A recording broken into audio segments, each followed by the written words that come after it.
El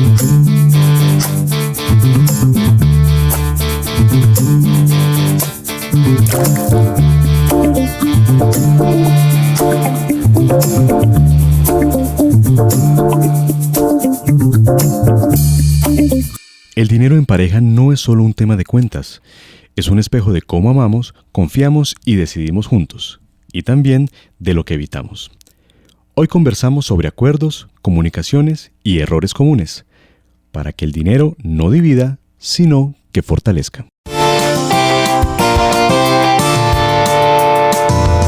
Hola, bienvenidos a un capítulo más de Finanzas en Comunión. Hoy vamos a hablar de algo muy sensible, porque el dinero en pareja no es solo un tema de números, también es confianza, comunicación y sobre todo decisiones. Y cuando no se habla bien, puede generar distancias más grandes que cualquier deuda. ¿No es así, Diego? Así es, Brian, y como lo acabas de mencionar, vamos a meternos en un episodio con algo de adrenalina, ¿no? Así que a los esposos, las esposas, agárrense bien de esa silla porque vamos a meternos en un tema bien relevante, Brian. Diego, y quiero empezar con una pregunta algo incómoda. Sí. O que a muchos le puede incomodar. Sí, y te lo voy a hacer a ti directamente. ¿Tú hablas de dinero con tu esposa en serio? ¿O también evitas el tema al igual que el 90% de los mortales? Y me incluyo, pues yo no estoy casado, pero que yo recuerde, muy pocas veces me he sentado con mi novia con un lápiz en mano y con papel a decir, bueno, este va a ser nuestro presupuesto para cuando nos casemos, etcétera, y vamos a vivir de este modo. La verdad, si lo he hecho una vez y por encimita 5 minuticos es mucho. Okay. Entonces, ¿tú sí hablas de verdad con tu esposa o haces parte de mi club? Pues mira, voy a ser sincero, no siempre he hablado de dinero con ella. En algún momento de mi vida me sentía con mucha potencia para manejar todo el tema financiero. Ella tenía sus propios ingresos, también ella administraba su parte. De hecho, hoy vamos a estar conversando de gestión administrativa, financiera de los esposos. Y luego llegó un momento de tensa calma, ¿no? De tensa calma en el hogar, de esa, ¿cómo decimos? Esa ruleta rusa del matrimonio. Y entonces, claro, la conversación financiera estuvo absolutamente muy ausente de nosotros, pero ya con el tiempo hemos aprendido a conversar de dinero. Y desde que conversamos de dinero, pues las cosas fluyen más. Mira, Brian, voy a confesarme con todos ustedes aquí al aire. Y es que esto hace tal vez unos 4 años aproximadamente, conversando con mi esposa, habíamos pasado por una situación compleja. Y cuando por fin decidimos sentarnos a conversar, nos confesamos. Y claro, desde el aspecto financiero estábamos teniendo cierta competencia. Uh-huh. Yo quería que ella hiciera ciertos ajustes, por ejemplo, en temas de mercado, y sin embargo ella me observaba a mí comprar cosas y decía, yo lo veo a él fresco, yo lo veo tranquilo, entonces aquí todo está bien, yo voy a seguir generando mi propia presión. Y esa competencia entre los dos naturalmente le estaba generando un impacto negativo a nuestras finanzas. Wow. Y ya desde ahí descubrimos que es absolutamente necesario sentarnos y conversar de dinero, Brian. Diego, y otra cosa muy grave es que las parejas tienden a tener estas conversaciones, a hablar de dinero ya cuando es muy tarde, sí. Cuando se sienten colgados, sí. Cuando se sienten alcanzados por las deudas, por las finanzas en sí. Y mira, Brian, que a propósito que lo mencionas, muchos opinan, y de hecho hay estudios, hay estadísticas alrededor de este tema, de cómo incide el dinero en la ruptura del matrimonio. Yo, sin embargo, pienso que la plata realmente no rompe relaciones. Lo que realmente rompe una relación es el silencio, las suposiciones, los secretos, las decisiones unilaterales. Muchos piensan que es mejor no hablar para no pelear, la famosa armonía artificial. Sí. Pero eso es como tener una fuga en el techo, Brian, o como una piedra en el zapato y decidir seguir andando en vez de detenerte, sacarte esa piedra. Y una bomba de tiempo. Tarde o temprano explota. Sí, de acuerdo. Y mira lo que tú acabas de decir, porque precisamente lo que no se enfrenta se acumula. Y la verdad es que al final evitar el tema no resuelve nada, Brian. Pero hablarlo con respeto, con apertura y desde un proyecto común puede al final transformarlo todo. Porque, de nuevo, al final, hablar de dinero en pareja no es hablar de cuentas. Es hablar de lo que sueñan, de lo que temen y de cómo quieren construir juntos. Así es, Diego. Hace poco hablamos de las personalidades. ¿Y qué pasa cuando diferentes personalidades se juntan y forman un hogar? Que pueden haber problemas de dinero. Y ese puede ser el caso, porque no todos vemos el dinero de la misma manera. Así es. ¿Cierto? Hay quien es más ahorrador, hay quien es más relajado, no vive el presente. Otro que yo, pues yo vivo en el presente. Mi novia en el caso sí vive un poco más a futuro y ella es la que me aterriza la mayoría de las veces. Pero a veces no nos entendemos. No nos entendemos y terminamos juzgando al otro, diciéndole, no, Gastón, o la otra cara de la moneda, o la otra cara de la moneda, no, usted es muy tacaño. Entonces, ¿cómo evitar esos problemas? Muy importante el tema que estamos tocando en el programa de hoy, Diego. Sí, ahí antes de introducirnos en esa parte, Brian, a mí se me ocurre esto precisamente. Mira, hay muchas relaciones que tienen mucho ají. ¿Sabes? Cuando estamos hablando de ají, me refiero a la A de asumir. Qué dañino es eso en cualquier tipo de relación.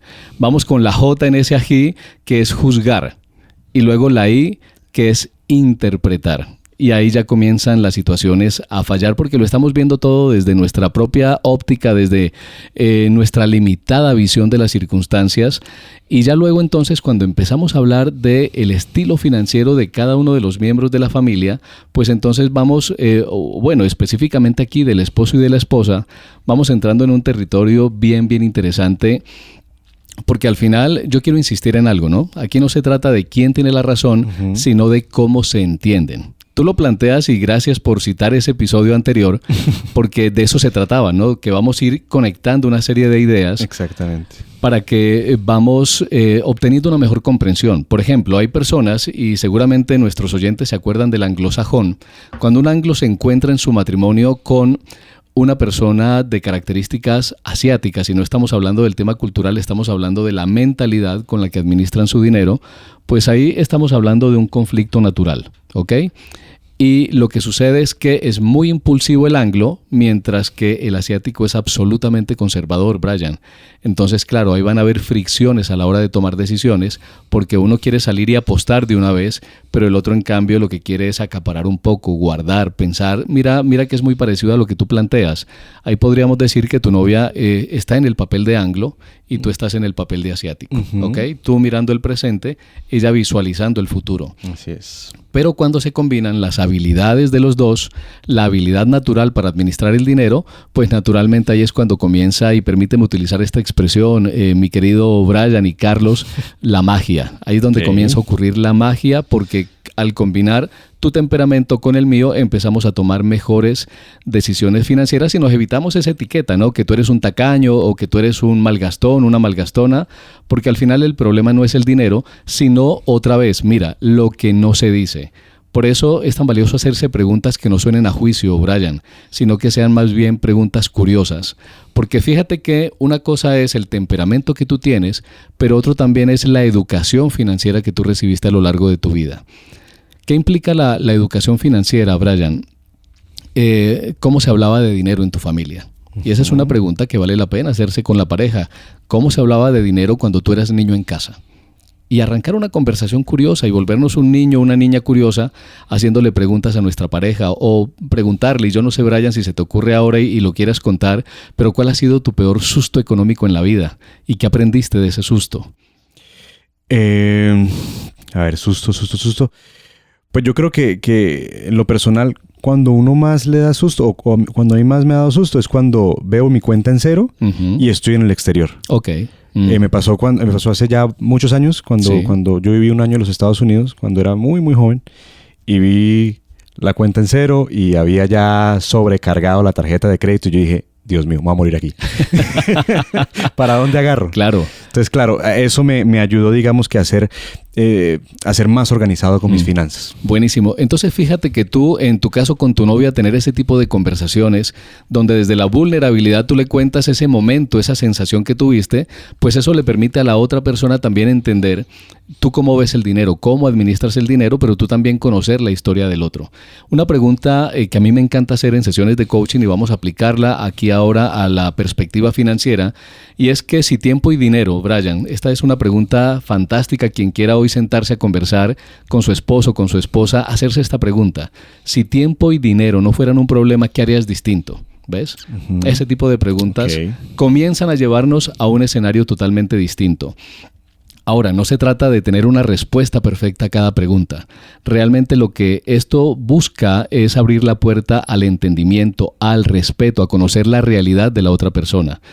Hay algo que necesitamos tener todos claro, y es que mi pareja no ve el dinero igual que yo. Así es. ¿Ves? De hecho, nosotros tres acá, Carlos, Brian y Diego, si nos sentamos a hablar de definiciones de dinero, de importancia del dinero, de cómo administramos nuestro dinero, vamos a tener posiciones absolutamente distintas. Puede ser que coincidamos en algo, pero al final van a haber diferencias. Entonces, desde esta perspectiva, es como cuando comienza el verdadero diálogo financiero, Brian, y cuando comenzamos nosotros a entender y a ponernos un poco en el zapato del otro. ¿Te das cuenta? Así es. Diego, y yo creo que una de las preguntas más tensionantes en la vida de pareja en cuanto a finanzas es cómo manejamos los gastos.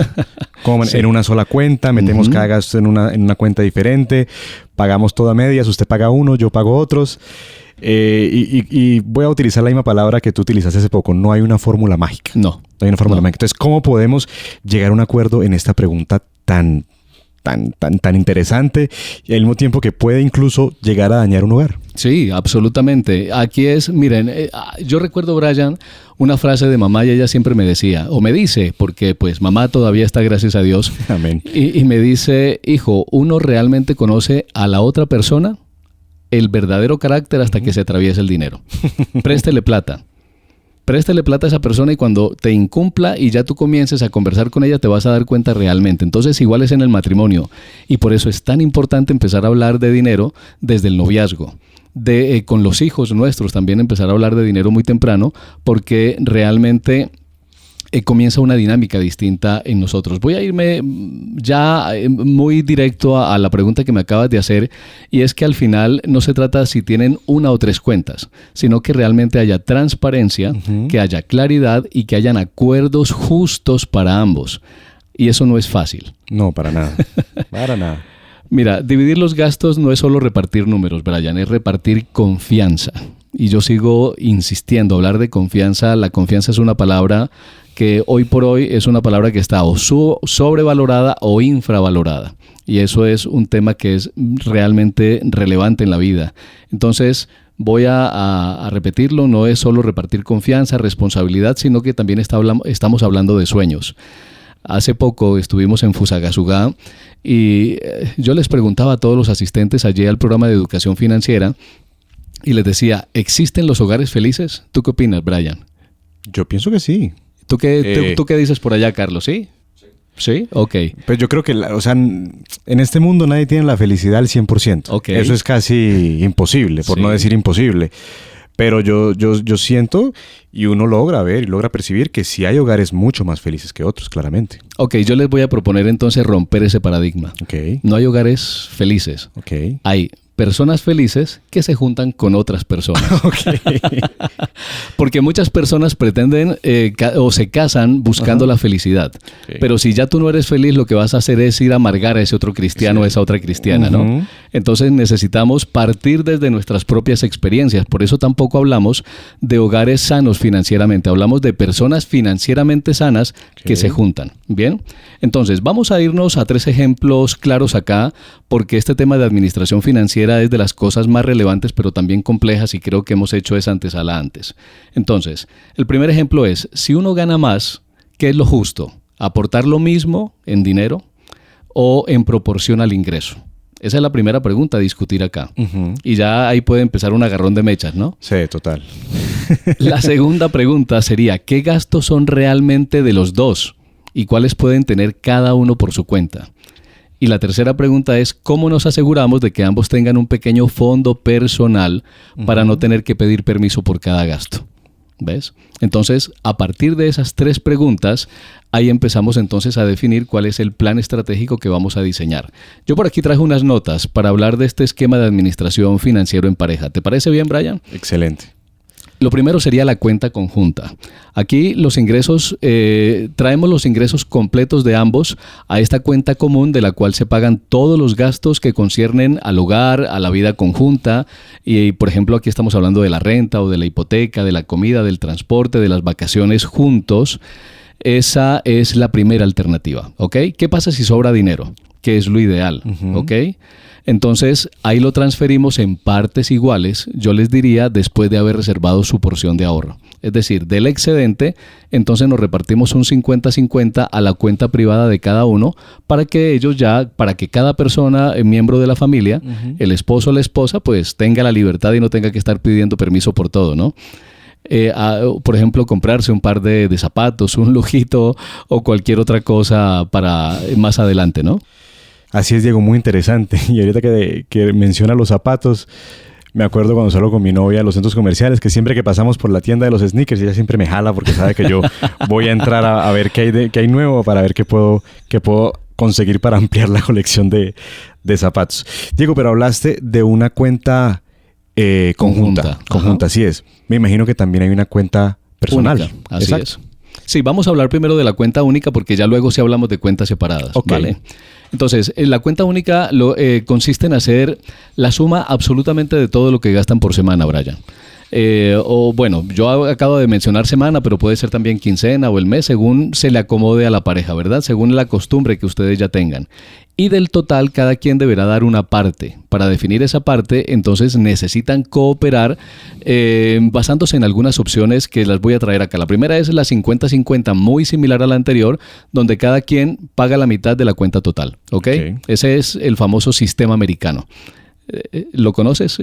Cuando salimos te invito, pero esto es sistema americano. Ah, 50, sí, o sea, consumamos lo que consumamos, pagamos por partes iguales. Así es. Sí, que a veces uno sale tumbado, porque a veces todos piden hamburguesa y una botella de agua, uno termina pagando 30,000 pesos. De acuerdo.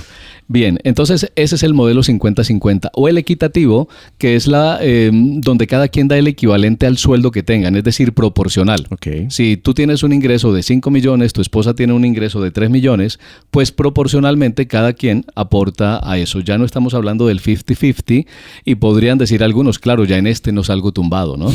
Justo con el ejemplo que traías que es muy adecuado, pero todo depende de la forma y aquí volvemos, ¿no? Todos los modelos son interesantes, todos son prácticos, todos son funcionales, pero va a depender de la mentalidad de los dos esposos, cuál van a utilizar con el que se sientan, de hecho, mucho más cómodo. Y el tercero, Brian, aquí ahora sí hablamos de cuentas separadas, no camas separadas. Ok, importante la aclaración. Claro, cuentas separadas. Aquí cada uno lleva la administración de su dinero de forma absolutamente independiente y realiza los pagos de cosas específicas que anteriormente se hayan repartido entre ellos, ¿verdad? Es decir, yo me voy a encargar del arriendo, tú te vas a encargar de los servicios, puede ser que hagamos un mix y entonces la alimentación, si vamos 50-50, 50-50, el asunto es que en cuentas separadas, pues ya allí cada quien o nos distribuimos, pues, como lo acabo de mencionar, cuál es la responsabilidad que tiene cada uno. Okay. ¿Cuál de las tres es la mejor? Voy a insistir, la que ustedes definan. Ustedes pueden escuchar a algún influencer en redes sociales y decirles que la mejor quizás es la de cuentas separadas o la de la equitativa, la de la cuenta única, pero realmente es la que mejor se acomode al estilo de ustedes dos, la que los dos realmente se sientan cómodos.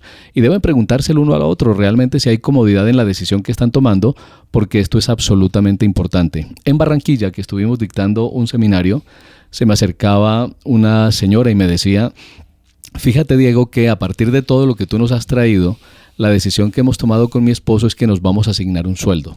Es decir, vamos a meter todo el dinero en una sola bolsa y nos vamos a asignar un sueldito en el que ya sabemos que cada uno tiene una porción que puede utilizar en lo que quiera para que tampoco se sienta amarrado, que ya lo habíamos mencionado de alguna manera, y este modelo cuando hacemos bolsas conjuntas, la verdad es incluso hasta bonito, ¿no? Porque claro, ahí sí estamos hablando ya como una especie de empresa dentro de la administración del hogar. Diego, muy interesante todo lo que acabamos de aprender, pero ha llegado el momento de la parte que casi no nos gusta en los programas, la parte incómoda. Llegó el momento de hablar de errores comunes en matrimonios y en noviazgos. Entonces yo te puedo enumerar algunos. Ok. Sí, por ejemplo, el primero puede ser, que ya lo tocamos, no hablar de dinero en el noviazgo y luego casarse y encontrar sorpresas. Es decir, ya empecé mal. Ok. Ya empecé mal. Ok. El otro puede ser ocultar deudas o gastos entre comillas, por no preocupar. Y eso es una infidelidad financiera, de hecho, Brian. Es decir, llevo dos, llevo 2 de 3. Y la tercera es de pronto imponer decisiones sin consultar al otro. Tercer strike. No, pero digamos que ahí todavía me salvo. Es decir, voy raspando. Voy raspando. Alcancé a batear. Ok. Pues mira, Brian, esos 3 que acabas de mencionar son realmente unos clásicos, pero además son absolutamente peligrosos. Y hay uno que daña en silencio y que muchos no notan, y es usar el dinero como castigo o como premio. ¿Ves? Como estás bravo, no te voy a transferir para lo del arriendo. He visto en redes sociales, seguramente ustedes también han visto esto en redes sociales, que va el esposo y hay alguna situación de conflicto entre los dos, y entonces el esposo va y aprieta algún frasco de la cocina más fuerte que de costumbre. Sí. Para que sí o sí lo tenga que hablar. Exacto, para que ahí sí ya lo busque y haya algún tipo de diálogo, ¿no? O como me hiciste enojar, esta vez pagas tú, ¿ves? Okay. O como no me apoyaste, me lo gasto en lo que yo quiera. Hay una situación, y lo quiero ilustrar de esta manera. A ver, seguramente esto, además, más que ilustración, a nuestros oyentes les hará algo de sentido esto que voy a decir. A unos más que a otros, seguramente.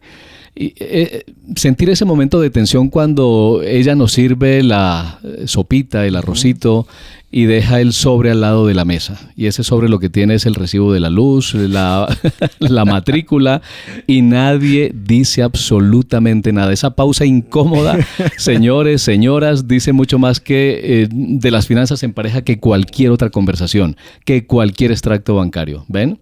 Y eso termina convirtiendo el arma, o más bien termina convirtiendo el dinero en un arma. Y cuando eso pasa, lo que se rompe no es la cuenta, señores, es la confianza. El dinero no debería ser un terreno de poder ni de venganza, debería ser una expresión de respeto, de cuidado, de ese proyecto común. Cuando nos casamos, estamos hablando de un proyecto de amor. Eso suena muy romántico, suena muy... Sí, no es otra cosa que romántico, pero realmente es esa empresa que estamos construyendo para construir a futuro, para lograr a futuro. Y otro error común, Brian, es dejar en manos de uno solo la administración financiera como si el otro no tuviera ni voz ni voto, ¿ok? Es cierto, debería ser el líder de la administración financiera de los dos el que tenga mejor esa capacidad, pero el otro no se desentiende. Pero sabes que eso pasa mucho en la comunidad latina. Ajá. Es muy común en los latinos, dejar que la persona que más tenga ingresos sea el que controle Así es. todas las finanzas del hogar. Y mira que no es una regla que se va a sostener en el tiempo que el que más gana sea el que mejor administra. No necesariamente es eso, ¿ok? De hecho, mi esposa es una extraordinaria administradora, sobre todo cuando hemos pasado por esas situaciones difíciles que implican finanzas. Ahí es donde ella saca sus mejores habilidades, ¿ves? Porque claro, mi mentalidad es un poco más de logro de resultados inmediatos, entonces ella es un poco más precavida y mira más hacia el futuro. ¿Ok? Ahora, otra situación peligrosa de esto es, ¿qué pasa si esa persona que es quien normalmente viene administrando el dinero se enferma, fallece o simplemente se agota de hacerlo? Cualquier circunstancia que ocurre, entonces quedas tú desprevenido de esa situación y no te has preparado lo suficiente para algo que es tan absolutamente esencial en la vida. Porque, Brian, creo que lo hemos dicho en otros episodios, y absolutamente todas las decisiones de nuestra vida implican decisiones financieras, ¿ves? Así es. Las finanzas están inmersas en toda nuestra vida. Ahora, lo sano es que ambos entiendan lo básico. Cuánto entra, cuánto sale, qué compromisos hay y cómo van las metas. Porque el matrimonio al final, algunos dirán que no es una empresa, pero sí necesita gestión. Y una gestión compartida, no una gestión unilateral. Así es. Bien, Diego, ya pasamos, digamos que la parte fea. Ya nos quitamos esa curita de los errores comunes en los matrimonios y ahora vamos por ese rayito de luz. Sí. ¿Qué estrategias existen para que podamos soñar y que podamos decidir juntos nuestra vida financiera? Pues vamos con 3 muy concretas. La primera es tener metas compartidas a corto y largo plazo. Soñar juntos da dirección, Brian. Puede ser un viaje, una casa, emprender, lograr libertad financiera, pero tiene que estar claro y tener nombre, fecha y valor, así como se diseñan realmente las metas. Lo segundo sería tener reuniones mensuales para revisar finanzas sin juzgar. Y fíjate que yo lo tengo aquí en las notas como reuniones mensuales, pero quiero recomendarles que sobre todo al principio sean reuniones semanales. Y a esto lo pueden llamar la cita financiera, el concilio financiero familiar, como ustedes quieran. Y aquí no es para pasar cuentas ni reproches, sino para mirar juntos cómo vamos, qué ajustes necesitamos, qué aprendimos este mes, qué hicimos bien, qué pudimos haber hecho mejor. De eso se trata esa reunión. Y la tercera es definir reglas claras para gastos grandes o imprevistos. Por ejemplo, toda compra de más de 500,000 pesos se habla primero. ¿Ves? Okay. Y eso nos evita conflictos. O vamos a guardar el 10% para el famoso fondo de emergencias, para nuestro fondo de previsión. Sí, Diego, porque al final el dinero como tal no es el fin, sino el medio para construir una vida en pareja. Sí, de acuerdo, totalmente de acuerdo contigo, Brian. Diego, el dinero en pareja no debe ser un campo de batalla, ¿cierto? Debe ser lo que vimos en este programa, un proyecto en común. Sí. Porque somos un equipo, ¿cierto? Hablar de esto, pues, no debilita la relación, sino que por el contrario, Diego, la fortalece. Sí. Porque hay claridad, hay paz, y Diego, definitivamente cuando hay paz, el amor respira. Así es. No hay nada. Si a mí me preguntan cuál es el mejor sentimiento que puede sentir una persona, yo siempre digo de primero, la paz. Sí. Estar en paz es lo más delicioso del mundo. Y fíjate que ahí se me viene a la memoria justo con eso que estás diciendo, de alguna manera lo que mamá suele decir, y es que el dinero saca lo mejor o lo peor de las personas. Y eso es según cómo lo gestionemos. Y al final no se trata de tenerlo todo resuelto, sino de detenerse el uno al otro, Brian, con honestidad. Porque las mejores decisiones financieras en pareja se toman con amor y sin ego. Así es. Diego, y ya para cerrar, permíteme hacer los honores. Ok. Cierto que ya se volvió costumbre en esta nueva temporada de darte las 3 ideas claves con las que creo que nos quedamos en el episodio de hoy. Genial. La primera es, el dinero refleja cómo nos relacionamos. Hablarlo es amar mejor. Sí. Cosas que tengo que mejorar. Por ejemplo, que lo cogí ya muy personal. No hay un modelo único, pero sí acuerdos sanos y transparentes. Fantástico. Y por último, soñar juntos y decidir juntos es la verdadera riqueza en pareja. Yo solo añadiría, Brian, porque me parece un muy buen cierre y son las 3 ideas principales de este episodio, pero solo déjame añadir esto, el amor crece cuando se administra bien, incluso el dinero. Así es. Y a ustedes muchas gracias por acompañarnos en este nuevo episodio de Finanzas en Comunión. Recuerden que este podcast es una coproducción de AWR Colombia y la Cooperativa de Ahorro y Crédito Unión Colombiana. Escúchanos también en Spotify y en el canal de YouTube de la cooperativa como Finanzas en Comunión. ¿Te gustó el episodio? Compártelo con alguien que esté construyendo su proyecto de vida en pareja. En el próximo episodio vamos a ver un tema muy interesante, criptomonedas, sin promesas vacías, lo que nadie te explica antes de entrar. Nos escuchamos pronto y un gran abrazo para todos.